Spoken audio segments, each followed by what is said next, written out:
More and more of us feel it. That pull to step away from the hustle and bustle of modern life, to return to something simpler.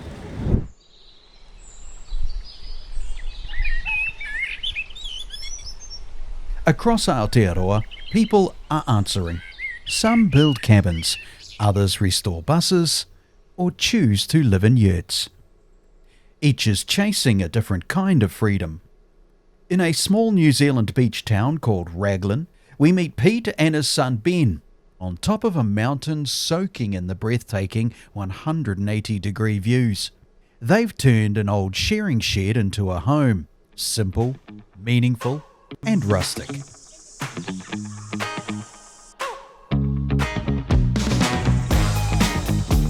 When we came out here about 35 years ago, nobody really wanted it because there's no electricity and a dirt road, no mail delivery and rubbish collection and no services. I thought it was the best place ever.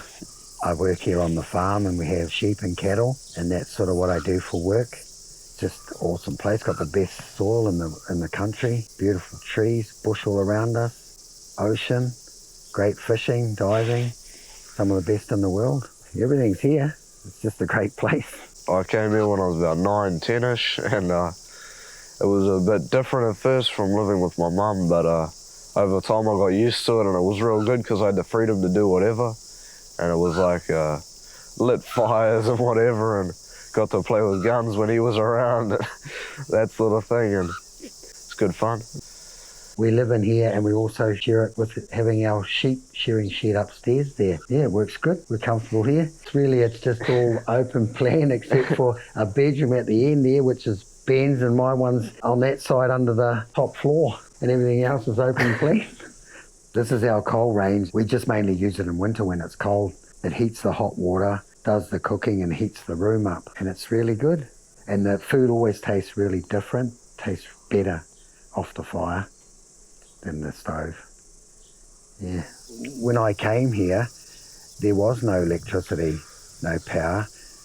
My neighbour Mark and Wendy, they came here after us later on, and they got the solar power. Yeah, I sort of saw how it worked and how good it was, and I thought one day I'll get it because it's great. It's like you're independent, you're in control of it. No one else, has anything to do with it, and it's just a wonderful thing. We have all the luxuries that we never had before. First it was a bit of a struggle to, catch up with my mates in town and that, but once I got a bit fit enough, I could ride my bike into town and it wasn't so bad. And that was really the only thing, and I don't have Wi-Fi or anything, and my mates struggle with that, but it's just how it is. Yeah. Here's our little garden. Overgrown. But the fruit's there. And the 2 rows that are completely overgrown, they were potatoes, but they died off, just waiting to dig them now. And there's some silver beet and cucumbers. We grew enough potatoes in Coomera to last a year. Yeah, for me and him. Oh, we give a few away, Yeah. To our friends. That was my old caravan after I had a tent. I had a tent and then I got that. And it was luxury to stay in before I had a shed. I help when I can on the fences and that. He does running repairs on the sheep yards and that when we're working and things, bits and pieces break, he fixes them. Yeah, he's a great help. Sometimes. Not many people can just go hunting, but I can just walk up the paddocks and it's right on the bush and, go out whenever. Or with him when it's with the gun, but I got me a bow and arrow recently and I've been using that. Not the best, but getting better. That's a lot of fun, In rural New Zealand, solitude can feel like isolation or like pure peace. But everyone who chooses this path shares one thing. They want connection on their own terms. Situated over on the east coast of New Zealand in Tokomaru Bay, Kayla and Paula remind us that family is at the centre of everything. They teach their beautiful children life lessons that are well beyond the regular classroom. So we chose the off-grid lifestyle. We've always wanted to go off-grid. It's always been one of our goals. Bringing our babies back to the whenua, connecting with the whenua again, being able to teach them how to be self-sufficient, grow their own food. Like if we weren't around, we know that they can grow their own kai. And it's not just growing plants, they can grow from seed. Half of their fruit trees they've grown themselves from seeds, and be able to just gather them their own kai and living in a natural world, like bringing them up in a natural world where they have fresh kai. Their kai's got whakapapa. Yep. They've grown it themselves, so yeah. And just the freedom of being off grid is beautiful. Having no stress. When we were in town, it was like, how are we going to pay bills? So having none of those adult problems these days, and just being able to live and be and connect, and like our kids have never been so grounded before. And it gives us more time together. Yeah. More time. More time. There's been a lot of mahi that's been put into here. Really, the mahi never stops. My papa, he's built all of our houses, so he was a huge part of this. You don't need that much money to create something like this. Off-grid living to us means more time with our babies, being able to homeschool our kids, and you know, if the tide's right, we get to go out for a dive, or you know, we're here on the whenua planting and bringing the whenua back to life. That was one of our huge goals. When we moved on here, we had no bird life, so seeing the birds come back, we got kiddiroos, we got tuis coming back and fantails, so having the bird life coming back to life is pretty cool. Now that we live off grid, our costs are lower.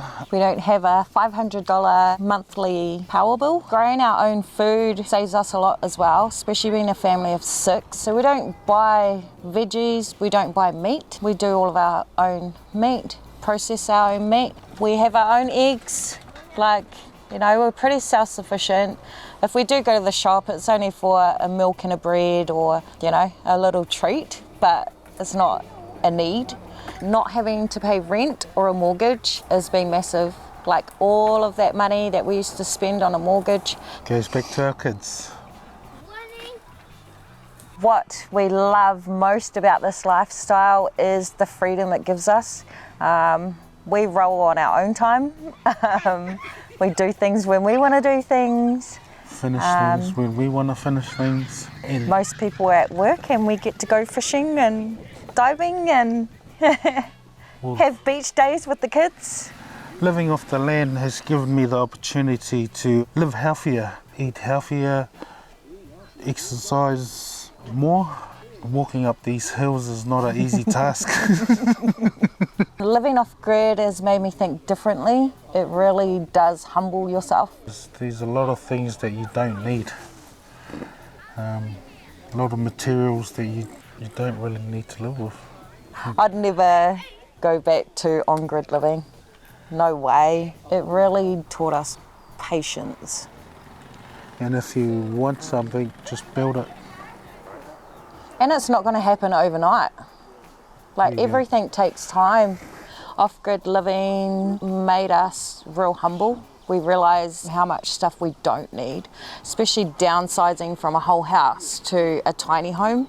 You know, if things can't fit in our kids' rooms, well, they got to go. Like, I don't like clutter. Off-grid living has made us think we don't need all those big buildings and stuff. We just need to be surrounded in nature and healthy kai, and that's all we need. If everybody could experience this way of living, man, our world will be so healthy. Off the Tutukaka coast, Josh and Joe built their own 50 square metre cabin and managed to finish it just in the nick of time before the birth of their second child. They are raising 2 free-range kids and intentionally and lovingly carving out time for their kids in a world that rarely pauses. Off-grid living means being free. I feel like our freedom is something that we've taken for granted for so long now, and maybe through COVID it was a time when we realised, well, how free are we? So being off-grid, I don't have to worry about anyone supplying me power, anyone supplying me water. I have enough land to make veggies, plant an orchard, just be self-sufficient. I think that is why we've chosen to do this. We're not reliant on external resources. You know, we've got everything we need to live here. Everything is provided for our family. You know, it doesn't matter what goes on. I know that we're going to have power, we're going to have water, we're going to have food, and we don't have to worry about all that sort of stuff. If worst case scenario, I couldn't go to work, we can live quite comfortably. Living off-grid for us has enabled us to spend a bit more time with the kids doing the things that we want to do.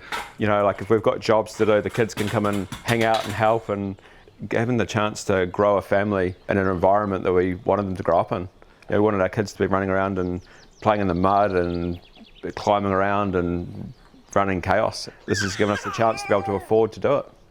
For me, it was my husband's dream, but there were some points along the way that definitely made me change to being off-grid. We both work in medical, and we ended up being in the thick of COVID, and I think that reset a lot of people. Being in lockdown, we couldn't see anybody, we couldn't do the things we loved, we couldn't go hunting, we couldn't go fishing, we would just work and back to our bubble. Taking away that freedom from somebody really makes you reassess life.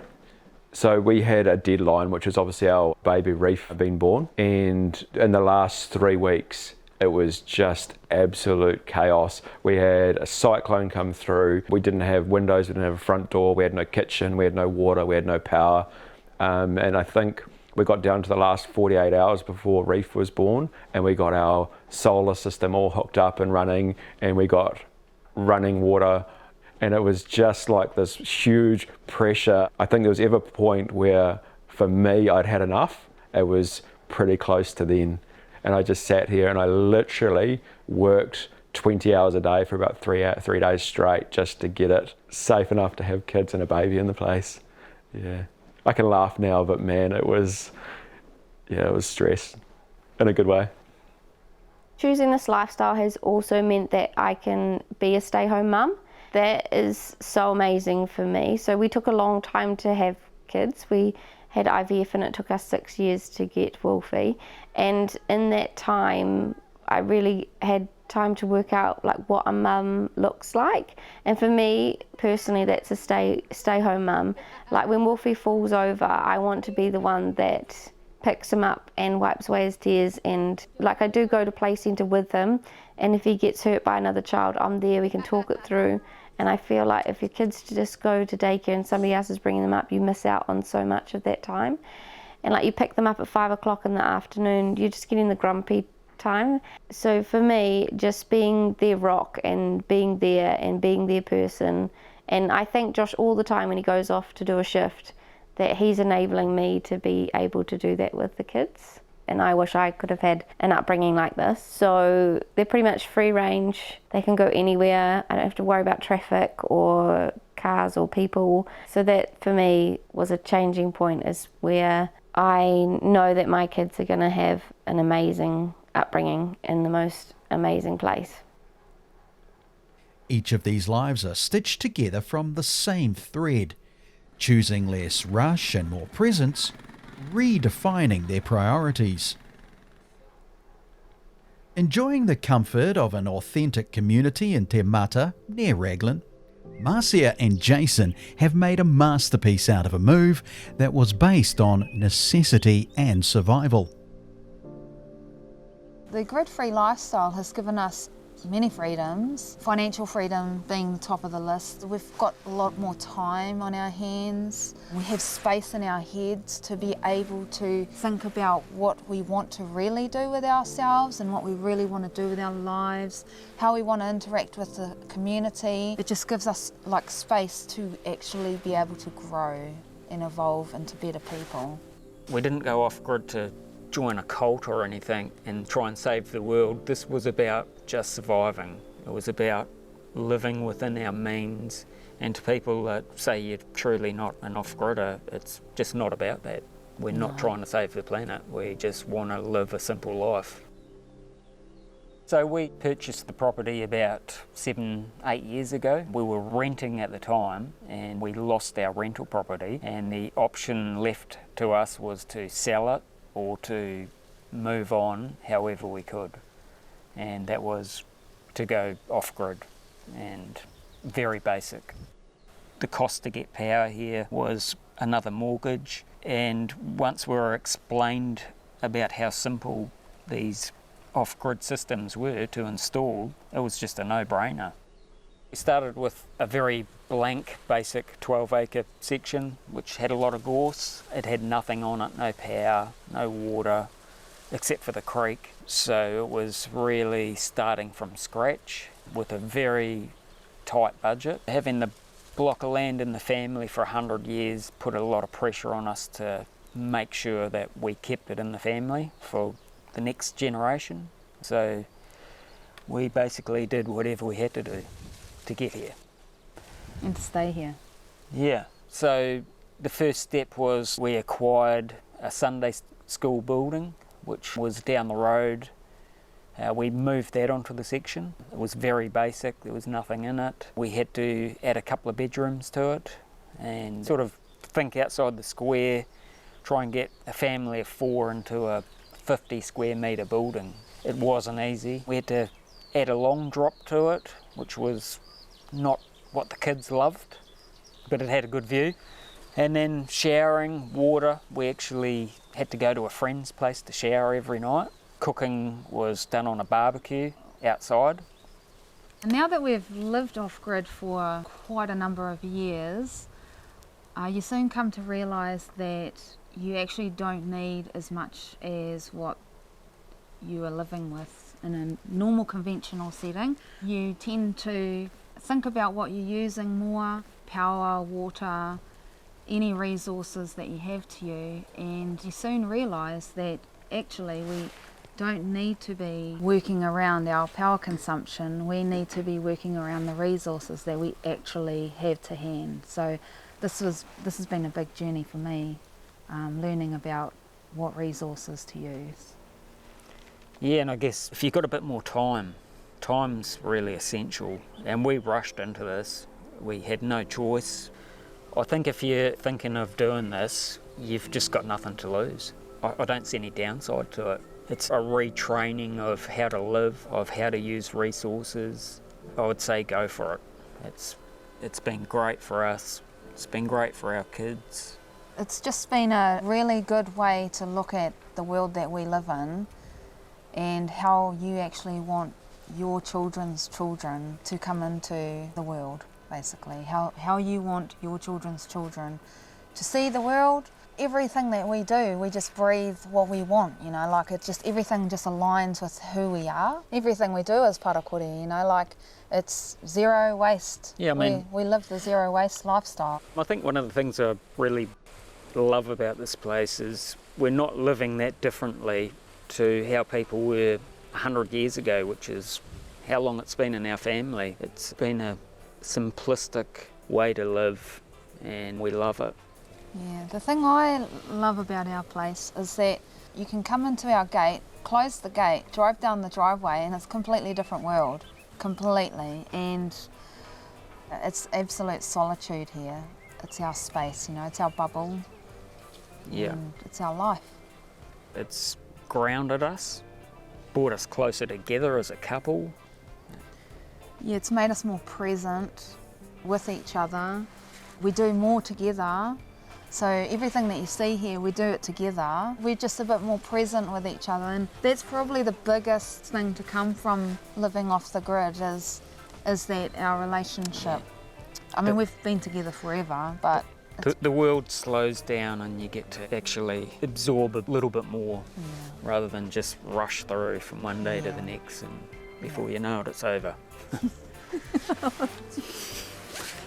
Mr. Positive over here. Well, yeah. It's anything that slows life down's got to be good, eh? Yeah. But the work never stops. There's things to build, gardens to tend, animals to be fed. Some days it's magic, with the sunshine beaming through the pines, that quiet calm after the rain.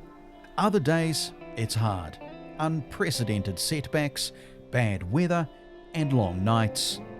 Yet the common sentiment is, I wish I did this sooner. Heading back over the coast to Ruatoria, we meet Tom, who shares precious tikanga, care for the whenua, and it cares for you. We as Māori never own the land. We're just the caretaker, kaitiaki of our tātou whenua, our land. And the proverb goes, ko au te whenua, ko te whenua ko au. I am the land is me. Yeah. We look after the land will always look after us. Kia ora, my name is Tom Jez. I live here in Ruatoria on the east coast with my wife Mori and our children. Young teenagers these days. And so we've been totally living off-grid up the coast here for about 20 years. Decided to come home. My parents were getting a little bit older, so I wanted to bring our kids home, our children home, so they get to know their nanny and papa, because mum and dad were starting to age, and I was pretty scared that our kids get lost to the cities. So born and bred on the coast here, I wanted to bring them home and also get back to their roots. I've been brought up by my parents, manaaki tangata. Manaaki tangata in English simply means you look after the people that come into your home. We have an open door home. Māori people are a friendly race. They will take their shirts off their backs for you. They will feed you. This is our home. You've got to feel like it's your home as well. How we do that? You sit down and have a cup of tea. You sit down and you'll feel the warmth that we can, and that's us. All we do is manaaki and give it to you. Home is home. We built our own home. Myself, my wife decided to draw a plan and got the house pretty much finalised through a friend of ours in Gisborne and started building our home. With what's happening globally, environment, the seasons, everything is changing, and that impacts on us as people, us as a iwi, how we relate to each other. The moon phases, you know, we were brought up a great believer in the moon phases, because the moon tells us when to plant, when to go fishing, when to go eeling, food gathering. We're all governed by the moon phases. Natural elements are really destroyed. So we're in big trouble. How do we actually have a little input into improving that? Is stop what we're doing, is to be self-sufficient. If there's any advice I could give to you guys who are thinking of going off grid, is to just bloody give it a go. You gotta give it a go. If you don't give anything a go, you'll never know. Everyone's different. For me and my family, it's working. And honestly, I would never look back. We've got to get a mindset that self-sufficient is the only way to go. That's to tell them that they've got a bit of a treat coming. And solar, being self-sufficient, totally off the main grid, is the only way for me. Off-grid living means to us as a family, security. It means that we're safe. It means we can keep in contact with what's happening over the river when we can't get over. And it means that we've got continuous power to keep the family warm. That's our biggest advantage to having solar.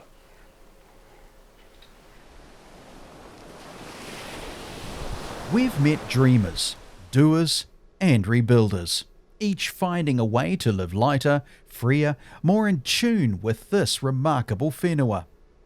It's not perfect, and it's not always easy, but it is possible, and the payoff is immeasurable.